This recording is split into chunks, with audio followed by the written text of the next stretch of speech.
Good morning students, that's a 10th class learning video. हमारा chapter 4 complete हो चुका है और हम उसके एक्स्ट्रा क्वेश्चंस कर रहे हैं। ठीक है, तो जो पिछली बार हमारा एक क्वेश्चन मिस्टेक हो गया था, हमने उसका आपको सॉल्यूशन भेज दिया है, उसको आप चेक कर लीजिएगा। 15 की जगह 5 आएगा, राइट। चलिए, आज हम 3 और वर्ड प्रॉब्लम लेकर आए। ऐसे तीन तीन तीन करते हुए हम लोग कम से कम 9-10 वर्ड प्रॉब्लम करेंगे, जिससे आपको हर वर्ड प्रॉब्लम का आइडिया हो जाए कि चैप्टर 4 में किस तरह की वर्ड प्रॉब्लम्स हैं और पेपर में किस तरह की आती हैं। ठीक है, आइए, कोई वैरायटी हमें छोड़नी नहीं है और अच्छे से कवर कर लीजिए। अब हम लोग इसके बाद फिर आपको टेस्ट का टाइम देंगे, एक शीट बनाकर भेजेंगे और फिर हम लोग चैप्टर 5 स्टार्ट करेंगे। ठीक है, आइए देखिए क्या लिखा है। A shopkeeper buys a number of books for ₹80। कितनी बुक्स खरीदी यही हमें निकालना है। How many books did he buy. ठीक है, लेकिन कितने रुपए की खरीदी? 80 रुपीज की खरीदी। ठीक, वो जो आपने स्पीड वाला क्वेश्चन किया था ना, बिल्कुल उसी तरह से किया है। फिर भी देखते हैं क्या है। If he had bought 4 more books, वहां स्पीड बढ़ गई थी या कम हो गई थी? यहां क्या हुआ, 4 किताबें बढ़ गई। उतने ही अमाउंट में अब उसने 4 किताबें ज्यादा खरीदनी है, तो उससे क्या हुआ, जितनी भी किताब की कीमत थी उसमें 1 रुपया कम हो गया। अगर आप कम किताब खरीदेंगे तो पैसे ज्यादा लगेंगे, अगर आप ज्यादा किताब खरीदेंगे तो क्या करेगा दुकानदार, और कीमत कम कर देगा। तो उसने हर किताब पर कितने रुपए कम कर दिए? 1 रुपया कम कर दिया। कह रहे बताइए उसने कितनी बुक्स खरीदी थी। ठीक है, तो चलिए शुरू करते हैं। Question number 1, let number of books, बताइए। थोड़ी देर के लिए बुक्स को क्या मान लेते हैं, x मान लेते हैं। टोटल अमाउंट, बताइए कितने रुपीस का है? 80 रुपीस का है टोटल अमाउंट। ₹80। उसके बाद क्या लिखेंगे? सो कॉस्ट ऑफ 1 बुक, बताइए कितना हो गया? 80/x। जरा सोच के देखिए, जल्दी नहीं किसी बात की, सोच के देखिए। अगर x किताबें 80 रुपीस की हैं तो 1 बुक कितने की होगी? 80/x। अब क्या हुआ, अब 4 किताबें और बढ़ गई, लेकिन अमाउंट 80 रहा। तो क्या लिखूं? Now 4 more books he buys. So total number of books. Now अब बताइए कितनी बुक्स हो गई? अब 4 किताबें बढ़ गई, पैसे उतने ही हैं लेकिन किताबें बढ़ गई। अब x+4 किताबें कितने की आई? 80 रुपीस की। टोटल अमाउंट कितने रुपीस? 80। क्या लिखूं? सो कॉस्ट ऑफ 1 बुक कितना? 80/x+4। सोच के देखिए, कोई जल्दी नहीं। पहले हम स्पीड मानते थे, टोटल डिस्टेंस दे रखा होता था, टाइम निकालते थे। ठीक है, फिर स्पीड बढ़ जाती थी, फिर दोबारा टाइम निकालते थे। अब क्या हुआ, x बुक्स 80 रुपीस की हैं, एक बुक 80/x की होगी। बुक्स बढ़ गई, पहले x थी अब x+4 हो गई। उससे क्या हुआ, अब फिर एक किताब की कीमत पहले 80/x थी, अब 80/x+4 हो गई। ठीक, अब बताइए पहले कीमत ज्यादा थी या अब ज्यादा है? क्योंकि मैंने आपको एक मंत्र बताया था। क्या महामंत्र बताया था? कि ज्यादा में से कम वाला माइनस। ठीक है, तो बताइए, सोच के देखिए आराम से, जल्दी किसी बात की नहीं। एक बुक की कीमत ये रही, एक बुक की कीमत ये रही। जब x किताबें हैं तो एक बुक कितने रुपीस की है? अब बुक्स बढ़ गई तो कीमत कम हो गई, इसका मतलब पहले ज्यादा थी, और ज्यादा में से कम वाला क्या करेंगे? माइनस। और कितने रुपए कम हो गए? 1। तो क्या लिखूं? अकॉर्डिंग टू क्वेश्चन, ज्यादा में से कम वाला माइनस, ये देखिए, और कितने रुपीस? 1, राइट। 80 कॉमन ले लीजिए, इधर बच गया 1/x माइनस 1/ कितना? x+4, और किसके इक्वल हो गया? 1 के। चलिए एलसीएम ले लेते हैं। x+4 माइनस x, नीचे x भी आएगा और x+4 भी आएगा, और इक्वल बच के देखिए x का टेबल चला गया, x कट गया, x+4 की 1 से मल्टीप्लाई हो गई, x+4 कट गया x की 1 से, x कैंसिल हो गया, ये देखिए। ठीक, क्या बच गया? 80/4, और नीचे इन दोनों को मल्टीप्लाई करें तो x² + 4x, क्रॉस मल्टीप्लाई कर दीजिए, square plus 4x equals 320। X square plus 4x 320 को इधर ले आइए। अब आपको 320 इंटू 1 यानी कि 320 के ऐसे फैक्टर बताने हैं जिन्हें माइनस करके 4 आए और मल्टीप्लाई करके 320 आए। आइए 320 के फैक्टर निकाल लेते हैं। ये कट के 160 आ गया, ये कट के 80 आ गया, ये कट के 40 आ गया, ये 20 आ गया, ये 10 आ गया और ये 5 आ गया। चलिए सोचिए, माइनस करके 4 आना चाहिए। तो 2 to 4 to 8 to 16 to 32, 5 to 10 नहीं आ रहा, 5 to 10 to 20 to 40, 2 to 4 to 8, 40 minus 8 नहीं आ रहा, कोई बात नहीं। 2 टू 4 टू 8 टू 16, 16 टू 32 नहीं, 5 to 10 to 20, 2 to 4 to 8 to 16, ये क्या आया फैक्टर बताइए? X square plus 20x minus 16x minus 320 equal 0। x common आ गया, यहां बच गया x प्लस 20, माइनस 16 कॉमन आ गया, अंदर का साइन चेंज हो गया, ठीक है। एक ब्रैकेट में बच गया x प्लस 20 और एक ब्रैकेट में बच गया x माइनस 16। क्या करेंगे? इन दोनों को अलग अलग 0 के इक्वल रख देंगे। बताइए, एक बार x प्लस 20 को 0 के इक्वल, एक बार x माइनस 16 को 0 के इक्वल, ठीक है। तो x की वैल्यू हो गई माइनस 20 और x का आंसर हो गया यहाँ 16। अब ये पॉसिबल नहीं है क्योंकि बुक्स की संख्या कभी नेगेटिव नहीं हो सकती, तो क्या लिखेंगे? So total number of books he buys, ये देखिए कितनी? 16। बताइए समझ में आया कि नहीं? एक्स किताबें मान ली हमने 80 रुपए की ली, 80 रुपए की, तो एक बुक की कॉस्ट क्या हो गई? 80/x। अब बुक्स बढ़ गई, अमाउंट महिला सेम अमाउंट, देखो लिखा हुआ है would have cost same amount, ये देखिए। तो अब एक किताब की कीमत कितनी हो गई? 80/ जितनी बुक्स ली।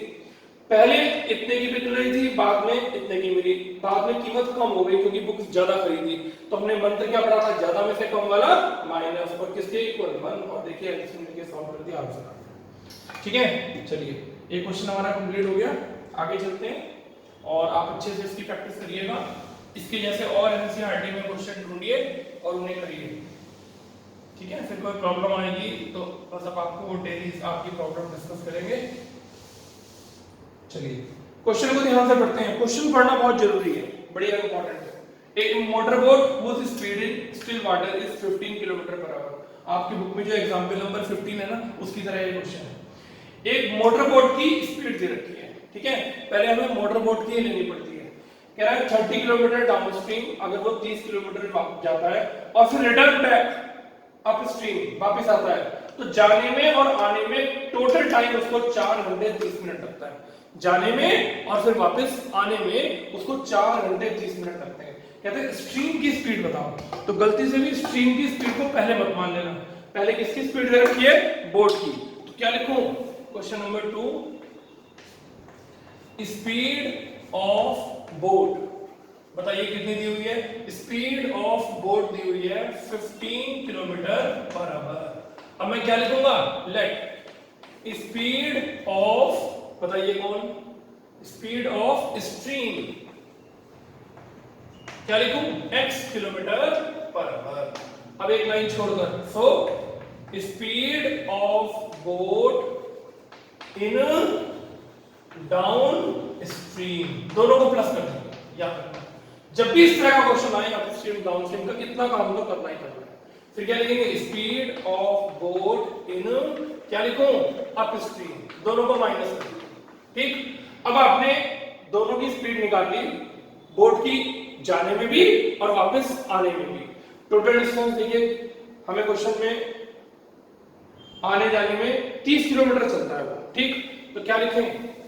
एक लाइन छोड़कर फिर से, time taken by boat in down stream. Formula होता है डिस्टेंस अपॉन स्पीड। बताइए कितनी है डिस्टेंस? 30 और डाउन स्ट्रीम में स्पीड कितनी है? 15 + x, राइट।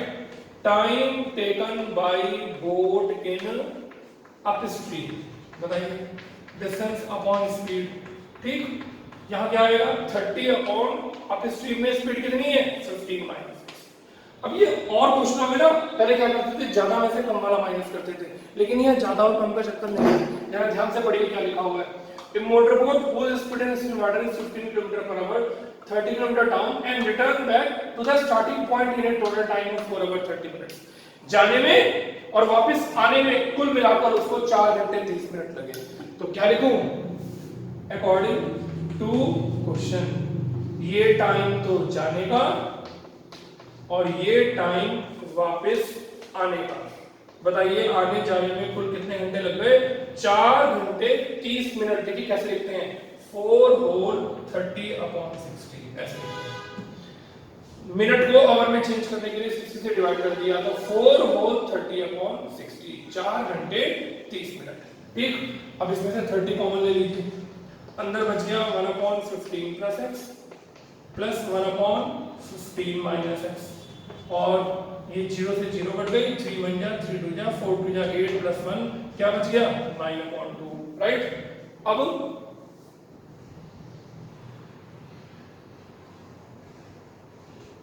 30 अंदर एलसीएम ले लीजिए, 8 15 minus x plus 15 plus x, नीचे 15 प्लस x भी आएगा और 15 माइनस x भी आएगा और इक्वल 9 अपॉन 2। क्या हुआ, x से x कैंसिल हो गया, 30 मल्टीप्लाई 15 प्लस 15 कितना हो गया 30, a plus b a minus b की मल्टीप्लाई होती है 225 माइनस x स्क्वायर, और कितना बच गया 9 अपॉन 2। मल्टीप्लाई करिए 900 upon 225 minus x square 9 upon 2, ठीक। 9 और 900 को काट दीजिए, 100 की 2 से क्रॉस मल्टीप्लाई कर दीजिए, क्या हो गया 100 इक्वल 225 माइनस एक्स स्क्वायर। इस एक्स स्क्वायर को इधर ले आइए और 100 को उधर ले आइए, 225 माइनस 100, ओ 100 की 2 से मल्टीप्लाई करेंगे तो क्या आएगा 200 आएगा, सॉरी 100 को 2 से मल्टीप्लाई करेंगे तो 200 आएगा, तो 200 उधर जाकर माइनस का हो गया। बताइए एक्स स्क्वायर की वैल्यू 225 में से 200 गया 25 बच गया, इसका स्क्वायर हटा के अंडर रूट कर दीजिए 5 आ गया, ठीक। प्लस माइनस 5 इसलिए नहीं लिखा क्योंकि स्पीड कभी नेगेटिव नहीं होती। अब आप लोगों ने एक बात नोट करी, x का जो आंसर आया ना, देखो वो 15 से कम आया। हमेशा स्ट्रीम की स्पीड बोट की स्पीड से हमेशा कम ही आएगी, ठीक है। तो ये अब क्या लिखो स्टेटमेंट, तो speed of stream 5 kilometre per hour. देखिए कितना इंपॉर्टेंट क्वेश्चन था, आपकी बुक में एग्जाम्पल है, देखिए उसकी तरह ही है, वहां तो माइनस करना था, यहाँ दोनों को आने जाने का टाइम टोटल मिलाकर दिया हुआ है। तो जब भी कभी आपके पास क्वेश्चन आए 3 बातें याद रखनी है, नंबर 1 क्वेश्चन ध्यान से पढ़ना है, नंबर 2 बोट की स्पीड पहले लिखनी है स्ट्रीम की बात में। अगर मुझे बोट की ना पता होती बताइए तो मैं इसे पहले x मानता, 15 अगर इसकी स्पीड होती तो 15 को बाद में लिखता। तो पहले बोट बाद में स्ट्रीम, दोनों को डाउन स्ट्रीम में प्लस करते हैं और अप स्ट्रीम में दोनों को माइनस करते हैं। फिर हमने स्पीड निकाल ली, हमें डिस्टेंस मालूम है, तो पता लगा कि जाने में कितना टाइम लगा, distance upon speed 30 upon 15 plus x, ये टाइम आने का है, ठीक। जाने का और आने का, जब 30 किलोमीटर गया तो 30 किलोमीटर वापस भी आया, तो आने जाने का टाइम, फिर हमने एलसीएम लेके देखिए आपके सामने इक्वेशन सॉल्व करी और x का आंसर 5 आ गया, ठीक है। हमेशा स्ट्रीम की स्पीड बोट की स्पीड से कम आएगी, ये बात हमेशा ध्यान रखिएगा, ठीक है। चलिए अब चलते हैं तीसरे क्वेश्चन पर। तीसरा क्वेश्चन ध्यान से पढ़ते हैं,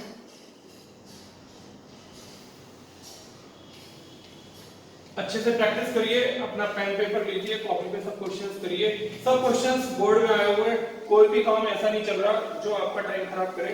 अब आपके ऊपर डिपेंड करता है कि आप अपने लिए कितना अच्छे से पढ़ते हैं, अपने लिए, ठीक है, ध्यान रखिएगा। क्वेश्चन पढ़ लेते हैं, क्या है, the numerator of a fraction is 2 less than the denominator. रुक गए, जो न्यूमिनेटर है वो डिनोमिनेटर से 2 कम है।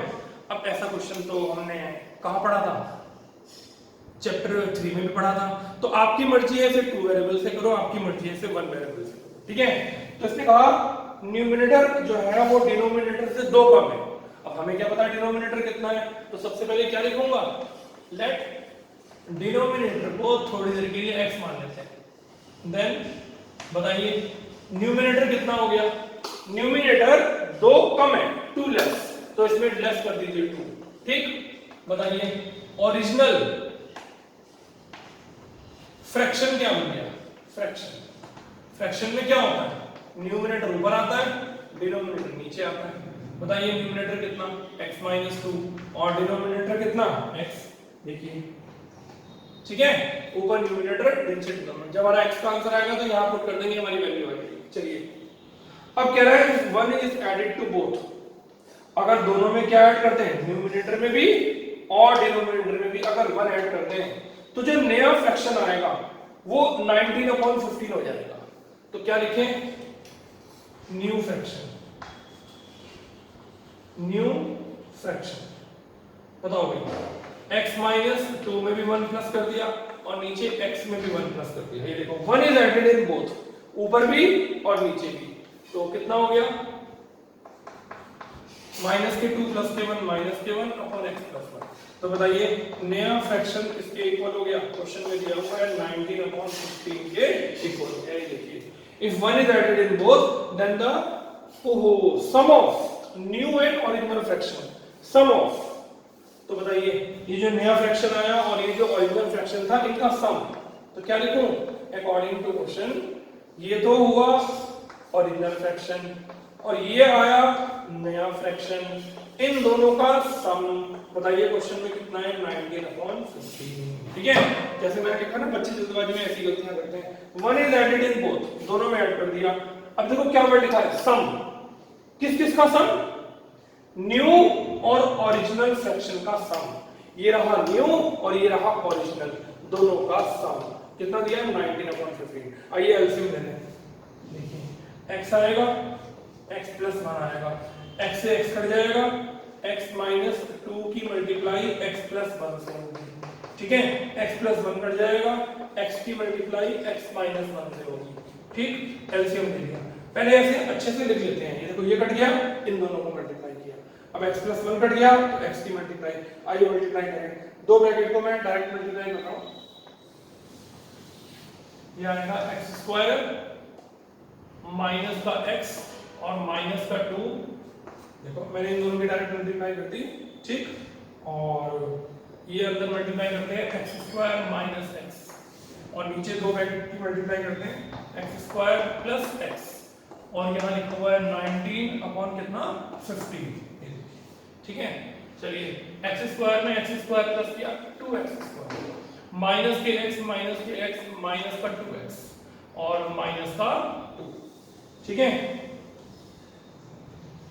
और नीचे x स्क्वायर प्लस x और 19/15। चलिए क्रॉस मल्टीप्लाई करते हैं।